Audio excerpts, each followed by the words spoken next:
actually pursuing truth or attempting to understand a phenomenon in an unbiased fashion, divorced from its commercial, social, and political dimensions, is unheard of.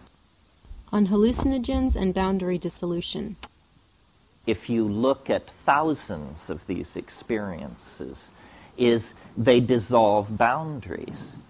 They dissolve boundaries between you and your past, you and the part of your unconscious you don't want to look at, between you and your partner, between you and the feminine if you're masculine, and vice versa, between you and the world. All the boundaries that we put up to keep ourselves from feeling our circumstance are dissolved. And boundary dissolution is the most threatening activity that can go on in a society. People meaning government institutions, become very nervous when people begin to talk to each other. Yes, the whole name of the Western game is to create boundaries and maintain them. The church and the state, the poor and the wealthy, the black and the white, the male and the female, the young and the old, the gay and the straight, the living and the dead, the foreign and the familiar. All of these categorical divisions allow a kind of thinking that is completely cockamamie. After all, reality is, in fact, a seamless, unspeakable something. And we understand that to perceive it separately is a necessary adjunct to the act of understanding. But it is not the end of the program of understanding. The particulate data has to be recombined in a paradigm, a seamless overview of what is happening.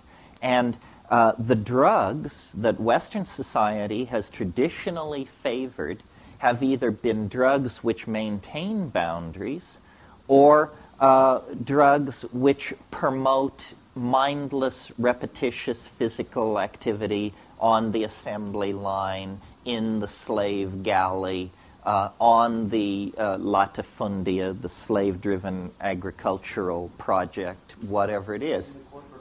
In the corporate office. This is why, every labor contract on this planet, at least in Western civilization, contains a provision that all workers shall be allowed to use drugs twice a day at designated times, but the drug shall be caffeine. Now, the reason caffeine is so welcome in the workplace is because the last 3 hours of the workday are utterly unproductive unless you goose everybody with 2 cups of coffee, and then they can go back to the word processor, the widget tightening machine, or whatever they're doing, and mindlessly and happily carry on. If it were suggested that there be a pot break twice a day, you would think that civilization was striking the iceberg or something. And alcohol, like our society is an alcohol, red meat, sugar, and tobacco culture. And all of these are forms of speed, basically, in the way that we use them. I mean, yes, you can tranquilize yourself on alcohol, but you're pushing toward levels where a lifetime of tranquilizing yourself on alcohol will be a short lifetime if you use it that way. So there's a lot of tension in society between the great exploring soul and the assembly line citizen. The citizen is defined by obligation and by the boundaries that define, the next citizen, either because it's neighbor or worker or employer or something like that. And the grand exploring soul is marginalized as an eccentric, or if necessary, more seriously marginalized as mad in some way. I mean, madness basically, up until the level of physical violence, means you are behaving in a way which makes me feel uncomfortable. Therefore, there's something wrong with you. Yes. So this now, it's interesting, and this is one of the points that's dear to me. I mean, they arrive in different orders each time. But I think of history as a kind of mass psychedelic experience. And the drug is technology. And as technology gets more and more perfected as a mirror of the human mind, the cultural experience becomes more and more hallucinatory. And for at least the past couple of 100 years, boundary dissolution has been underway at every level of Western civilization. I mean, you could push it further back. The Magna Carta, the fact that princes and lords of the realm would actually attempt to force the king's signature on a document defining their privileges. They are, after all, ordinary human beings. The king is the divine appointed regent of God in heaven.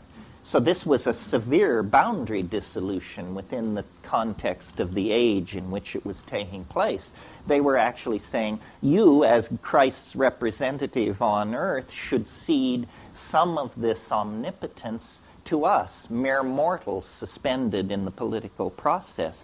Well, that leads then to broader demands for human rights, for the idea that a permanent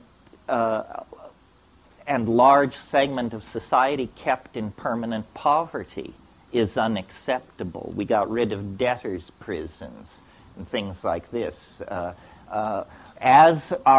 As the collectivity of our humanness becomes an intellectual legacy for all of us, there is a dissolving of boundaries of race, class, status, language, so forth and so on. And the whole of the 20th century has seen a massive acceleration of this. The breakdown of the Soviet Union was in fact simply, it was even so described, the lifting of the Iron Curtain, meaning a membrane has suddenly disappeared. And more of these membranes are disappearing. And what is emerging then is a more and more psychedelic experience, meaning a sense of acceleration of information flow, a sense of rising ambiguity about what it all means. Everything seems to carry both a good facet and a detrimental facet. The ambiguity of everything is increasing. The connectedness of everything is increasing. And I will argue later in the day that this is a general tendency of the time and space in which we are embedded, and that we ourselves are a reflection of this. Where is life carrying us? What is this all about? Is it carrying us toward extinction so that the rest of nature can heave an enormous sigh of relief and then get back to the business of nest building, mating flights, and oviposturing, and whatever it is that they're doing out there? Or is it carrying us toward some kind of a transition?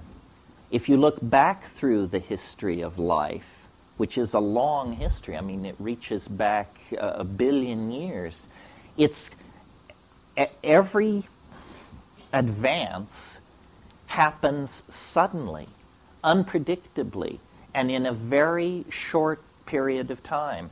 Some of you who stay tuned to the scientific literature may have noticed this series of articles that were around last week about what they're calling the Big Bang of biology, that